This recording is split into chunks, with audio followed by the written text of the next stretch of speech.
Howdy, Taysom. Hey, before we get into on the field stuff, I just wanted to ask, just in your time here, as you've gotten to know Cam a little bit and seen some of the things he's done off the field, what kind of jumps out to you about him and the work he's done in the community and just getting this Walter Payton Man of the Year nomination? Yeah, well, I don't think that there's anyone more deserving on our team, and I think when you come in the NFL as a young player, you find vets to look up to and see how they manage, the stress of football and managing your time with family and off the field stuff. And Cam's been one of those guys that just seems to do it all. And so I would say all of those qualities are things that you try to emulate as a young player, find ways to give back, and he's found the right way to manage his time to make sure he's giving back to the community. And I really appreciate his example of doing that and showing people in the locker room how to do that. Mike Triplett. Hey, Taysom. I know we talked to you a lot this summer about completing passes to Alvin Kamara and running backs in general. Seemed like you guys had a really good rhythm going 2 weeks ago, and then maybe we're a hair off this last week. How much more difficult is that than maybe people appreciate, and how close do you guys think you are to being on the same page in the passing game, I guess? Yeah, I mean, I'm not going to overthink having a couple incompletions to Alvin and overcomplicate what that is. His not most of the time. Some of his route trees are option routes, so he has the ability to break in, break out, sit. There's so much variability to these routes, and so as a quarterback, you're kind of reliant upon him doing the right thing. I think that there's a timing element that is hard to mimic in practice. And I'm not making excuses. We need to throw and catch the ball, and that's that. But I'm not overcomplicating the matter. And I think we'll get it fixed, and but that's really where, from a timing and all of that, that's how all those things factor into play. Amy Just. Hey, Taysom. Just checking in on your finger now that you've had extra reps, full extra game with that. How have you kind of managed getting it to where it is that more so you feel like you can throw, I guess, maybe better with having to deal with that? Does it feel the same, better, worse? Yeah. So no real update. The finger will be what it is from here on out. It'll be in a splint for 8 weeks from when the injury happened. So this is just how it will be from when it happened until the season's over. So no change there. Red Martell. Hey, Taysom. I remember earlier this season, during the 5-game losing streak, you had talked about how that was kind of a new experience for you in the NFL, and I'm sure you can imagine with the Dolphins going through a 7-game losing streak and being 1-7 at one point in the season. Does what these two teams have had to go through to get to this point where you have a meaningful late December game on a Monday night make this game particularly compelling? Just as a professional and having gone through a new thing and seeing how, what it kind of takes to get here. Yeah. I think that's I think that's very fair. I think for a team to lose 7 in a row, or we lost 5 in a row, and to find the courage and the leadership to come back and continue to prepare and put your best foot forward to win football games. That shows a lot about a team, a lot about the character inside the building, from management to coaches to players, all of that. And so I think it's a really compelling matchup, and I've got a lot of respect for them as a team and a program, and the staff there, and I'm looking forward to the game. Jeff Duncan. Taysom, Dennis Allen talked earlier with us about the challenge of trying to replicate the intensity and the emotion you all played with on Sunday night. I know that's a challenge every week in the NFL, but can you speak to that? Because it seems like that's been an issue for this team this year, at least following up a big win with another performance. Yeah, I feel like, again, I talk about the character in the locker room and just guys continuing to put in the work to prepare for games. I don't worry about guys playing with energy on Monday night or a Sunday 12 noon kickoff. But I do think that it is a real thing when you go and play a division opponent on a Sunday night like that. That was a big game for us, and there's no way around that. So I think that is a real thing. Following a game like that, getting ready to play another one on Monday night. The one thing I would say is we're very aware of where we're at as a team, as an organization. We're 7-7, and we need some help to get in the playoffs. And every game for us is a playoff game, and we've got to continue to put our best foot forward to create that opportunity. So I'm not worried about the energy level Monday night. I do think that is a real thing, but again, I point back to the character in this building, in this locker room, and we got such great leaders that we'll all be ready. Is that messaging at all this week, or is that left unsaid? Do you not even need to say it? We have not had a conversation like that.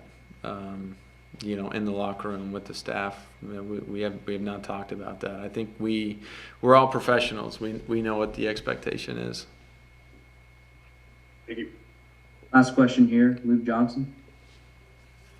Hey, Taysom, just having had a couple games under your belt now, do you think that helps just getting the game reps at quarterback? Yeah, absolutely. I go back to my first start against Dallas, and it was kind of in that window where we had, the Sunday to Thursday, and we had all these injuries. And so, that first start of mine, we didn't have any offense versus defensive reps. I didn't get any team live reps prior to that game. And so the preparation was different. And now, fast forward, the last couple of weeks, we've had normal practice schedules, live team reps, and I've had all of these game reps to be ready for the next one and gain more and more experience and feeling more and more comfortable doing all of that stuff. And so it certainly helps as you get ready for the next one. Thanks, guys. Marquez Callaway will be next. Quiz is here. I almost photobombed him. What's it called? I don't know, eavesdrop, whatever you want to call it. I don't know if I'm supposed to have my mask on or not. We got that thing going around everywhere, so. Sure. I've got a question for Marquez too. Hey, how did you feel just about last week's game? I mean, that was a career high for you. 2 really big catches too. I mean, it was an awesome feeling, just one that we was able to come out with a win. So that, that's the ultimate goal. But, individually, I just went out there and nothing changed. Just went out there and just played, just made plays when we had to, whether it's catching, running, or blocking. So just ultimately just excited, career high, like you said, and excited that we won. Ricardo.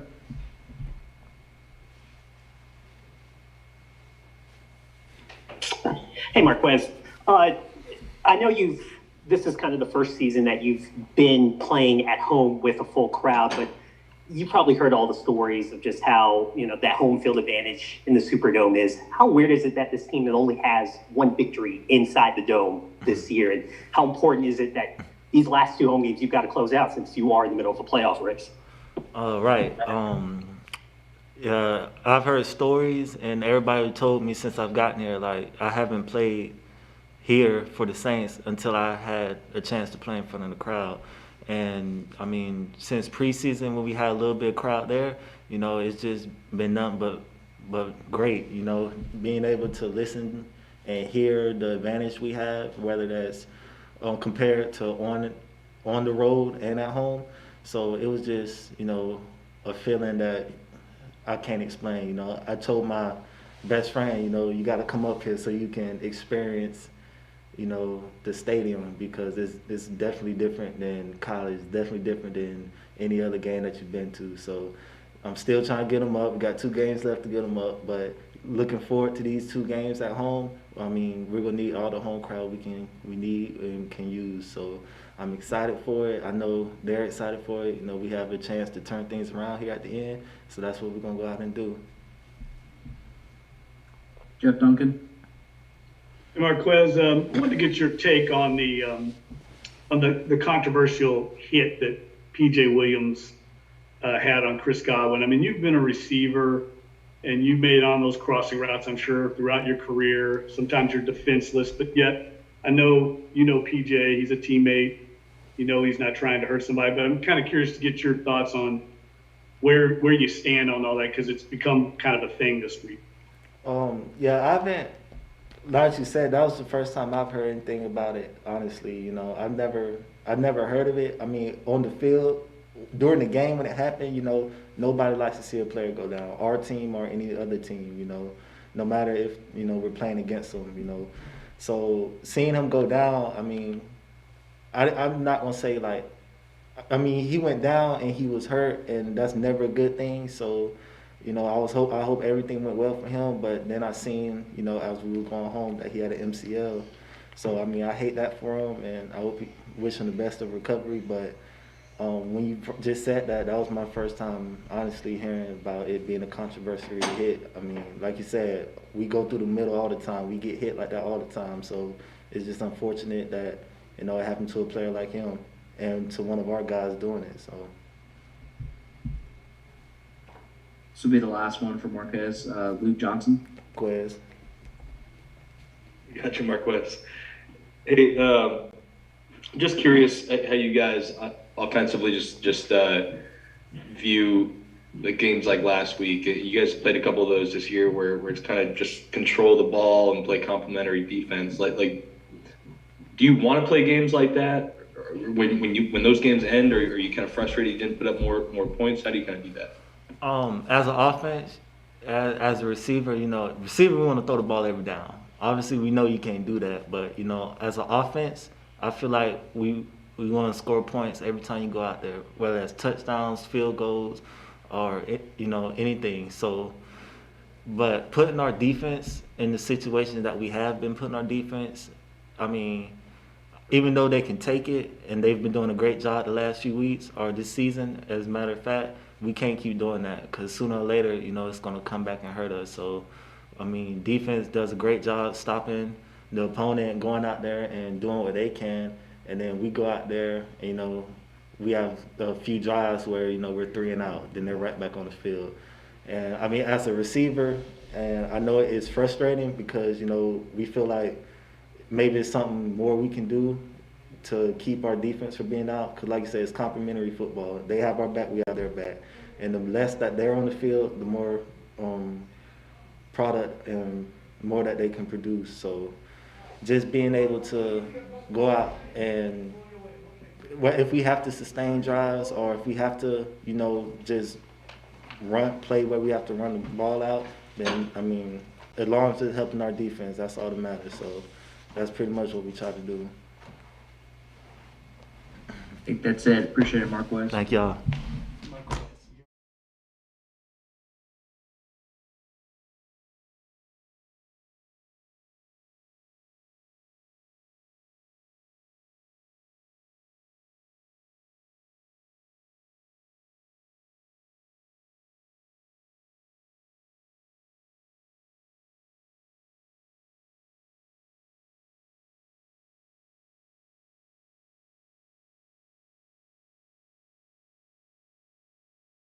Two-parter here. First, you are the Walter Payton Man of the Year candidate for the team. I think it's your second time. So what does that mean to you? And second, I know you like to leave individual goals alone until maybe off season, but was the 100 sack a relief for you? First part of that question, to be nominated a second time for the WPMOY for the Saints, that's huge. That's a blessing. That's a nod of acknowledgement of the work that I'm doing in the community. And to me, that's when I first heard it, initially I was like, it's not going to stop me from doing my work, but if anything, it's going to add on to it. Because I mean, this gives like an extra light onto sort of the social justice reform that Crescent City Corps is been added on to with the their training of the NOPD officers that have been a part of their now 2 cohorts, and looking forward to the future for that. It's a nod to the relief work we did earlier this year for Hurricane Harvey, teaming up with United Way. It's always going to be an ability to sort of put a spotlight on one of my favorite inner city youth programs, YEP, which is the Youth Empowerment Program. So, if you would have asked me this for my first nomination, I was like, I don't want the cameras around. Now that I'm older, now that I'm a little bit wiser, I understand that even though I don't want the cameras around, this helps put a highlight on some of the great programs that I've been able to be a part of. With my foundation, God is Love, it's just been a blessing to even be able to be a part of community the way I have been these last, I'd say 11 years, but the last year, whatever it takes in consideration to be a part of WPMOY. I think that this prestigious Walter Payton Man of the Year award can go a long way with highlighting individuals and their work that they're doing, as well as beyond the individuals, the work that is being done. And I still think that there's so many other teammates that are still qualified. I mean, every time I look across the locker room and I see guys like Teron Armstead and Alvin Kamara and Double D, Demario Davis and Malcolm Jenkins, and the work that they do within their communities, that's re-inspiring. So it's a challenge to do more. Like it's a great nod, acknowledgement, but there's still so much more work that I can do and hopefully will be doing in the future.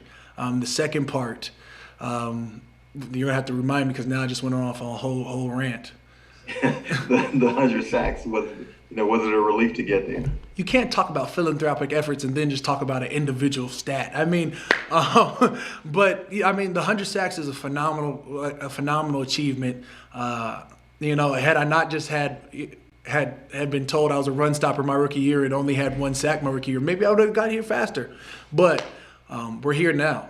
In my wildest dreams, I don't think I thought about getting 100 sacks when I first entered the league. I probably had a third or maybe half as a goal. It was, if I could carve myself out a solid career of, 7 to 10 years, 40 to 50 sacks, a couple Pro Bowls, I think that would have been a phenomenal feat for me, because then I just wouldn't, I wouldn't have had to consider myself a failure next to my dad. But when it comes down to it, to be a part of the Saints organization alone for this last 11 years has been a blessing.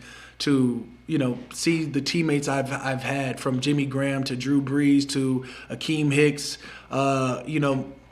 there's been so many phenomenal people that I've met, from Sheldon Rankins, Marcus Davenport, David Onyemata, you talk about John Vilma, AJ Klein, James Laurinaitis, Manti Te'o. And that's just mostly defense. I mean, you talk about Robert Meacham, Marcus Colston, Chris Ivory, the Mark Ingram, Saints lead rusher Mark Ingram. Everything that the Saints have meant to me, it goes beyond just sacks. It just goes to the teammates I've had, to the locker rooms I've been a part of, to who I am now, to who I aspire to be. 100 sacks is a phenomenal milestone personally, but beyond that, it's that I've done it in the same club. It's that I've had the interpersonal connections with the teammates that I've had that have really brought true meaning to 100 sacks. There's just so much more that you don't see in the personal accolade. Kat, Terrell? Hey, sorry, I think you just called my name. It froze for a second. They did. They called you. And then sorry, I just wasn't listening apparently. Hurtful. Cam, I was wondering if you could tell me like what your streak of consecutive games played meant to you, and did you ever feel a sense of pressure to play through injury, like the longer the streak went on, if that makes sense? There's no sense of pressure to play football. If you haven't figured out by now, Kat, like I love this game. I mean, when it comes down to practice, it doesn't matter if it's a training camp or regular season. I mean, I love playing the game of football. There's no pressure to play unless I guess it's on myself. And I mean, I always want to play football. I go home and play with my son. You know, he wants to play tackle football now. In the off season, you miss it. Like, you know, you're like, oh, I can't wait to heal up in the off season. 2 weeks in, you're like, can it be football season again? You know, like now you got spring training with baseball, which is fun if you like watching baseball. You get to travel, which is cool because, you know, everybody likes to travel. But again, 2-3 weeks in, you're like, damn, I just want to hit somebody. I just want to put the pads on, be in the locker room, and know I'm going to war with my teammates that have gone through the hellfire of training camp with me. So the answer would be there's no pressure. It's only expectation to play because each one of these snaps could be one of my last snaps. So you got to be able to enjoy the moment. And I feel like I've played that way since high school ball. Because you play football. We know it's a finite time that you have, so you better enjoy each and every second. Though you could take the meetings with you. You could have those. I'm just here to play football. Maybe someone can petition to put like an asterisk or something like next to the streak since you didn't get injured.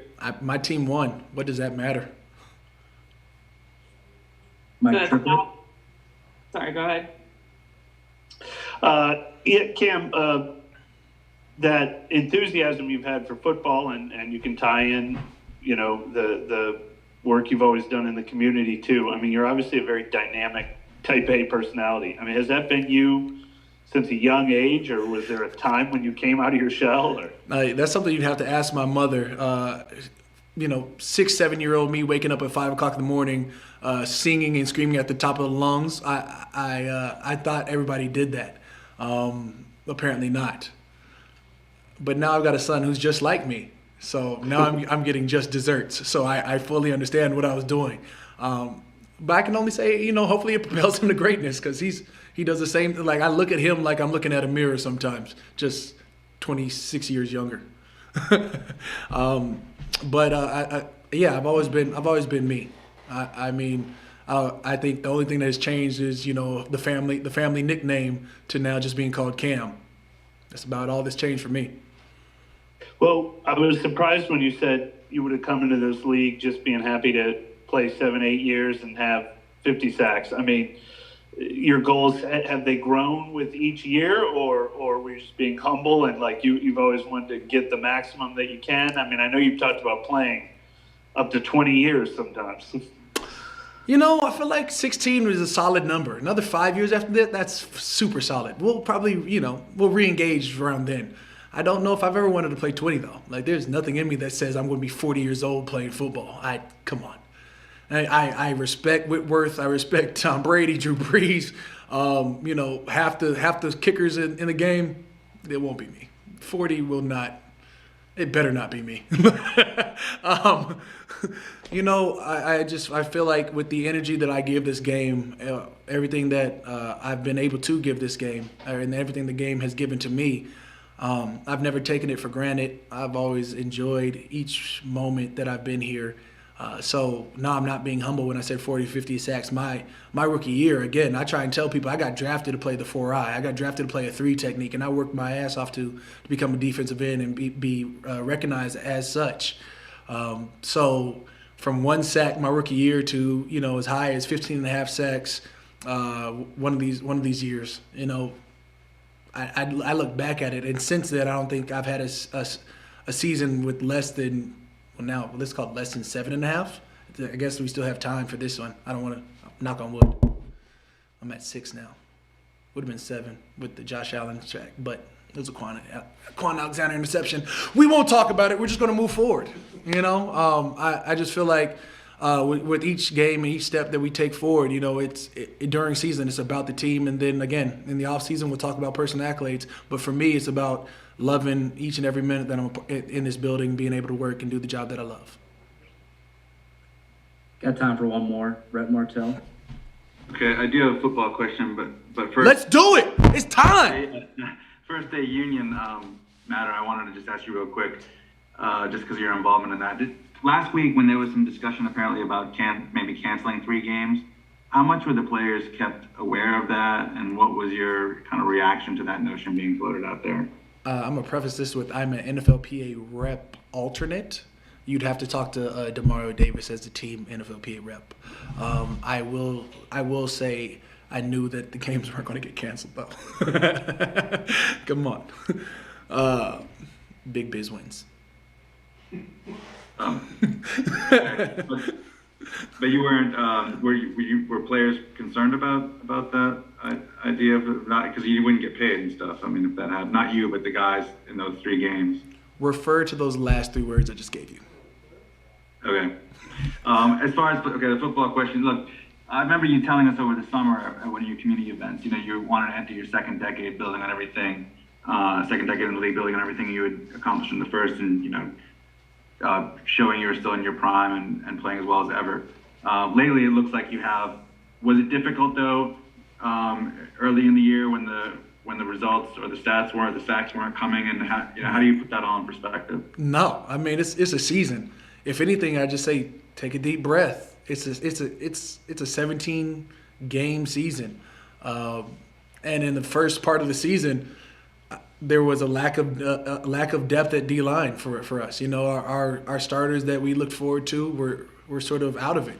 David was gone for 6 games. Marcus was gone for 4 of those 6 games. So you can see what happens when we have our full depth and you know our full depth of starters, and the focus isn't able to just be shifted on one person. I could tell you the first part of that season, I was catching more doubles and triples than I think I'd ever seen before. But that's just a personal gripe. When it comes down to it, we were winning, and whatever it takes to win, we'll do that.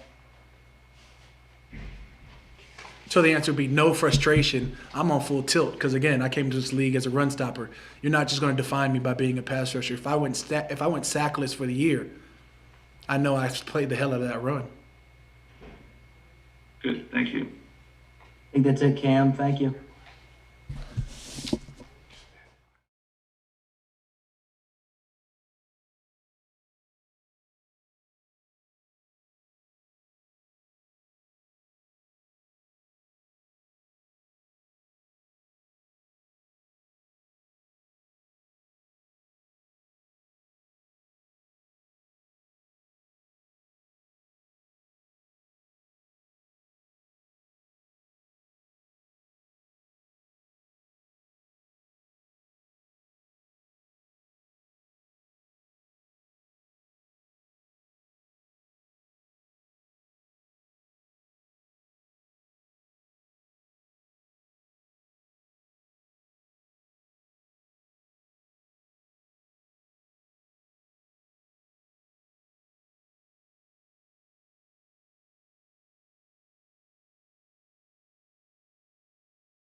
Hey James, how you doing, man? Good. How you doing? Good.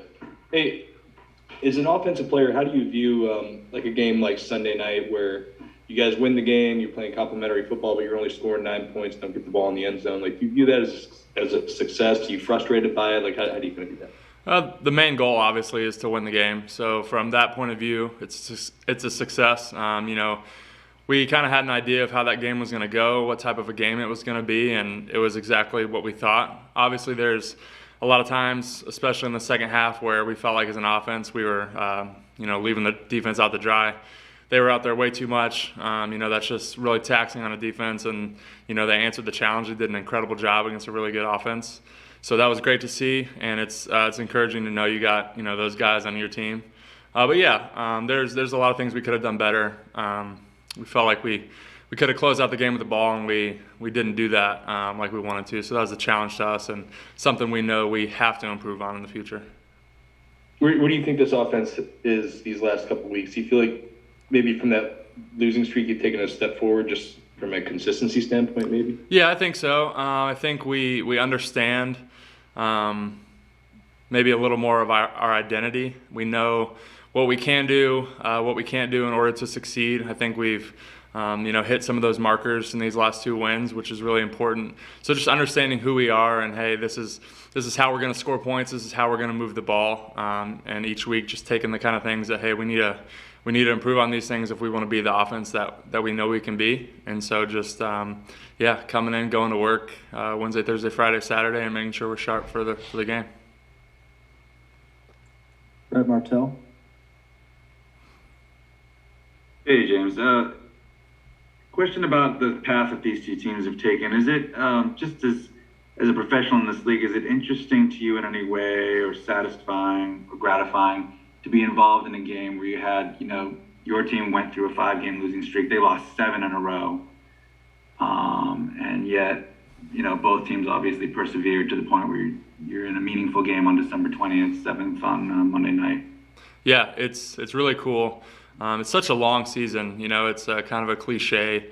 It's not a sprint, it's a marathon, and everyone knows that. And your identity kind of forms as the season goes along, and you might play a stretch of tough games where it's 1-score loss after 1-score loss, or you're just making some kind of dumb mistakes that you can't make, and then you kind of turn it around and figure out, okay, here guys, this is what we are, this is how we're going to win games, and you just you kind of get that formula, you get it down pat, and you understand how to win games, and that's all that matters at the end of the day. Whether you win by 1 or 40, it's still only one win. And I think a lot of people know that. And toward the end of the year, teams kind of filter themselves into what type of team they really are based on their record.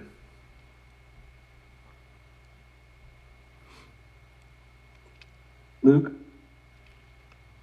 James, I'm just assuming over the last couple of years you've had an opportunity to go up against Marcus Davenport in practice. So I'm just going to ask this. How difficult is his speed to power that he has? It seems like that's kind of one of his go-to moves. It's what he's used with a lot of success, especially this year. Definitely. Personally, I can't recall anyone that has that move that is that polished, that's that effective.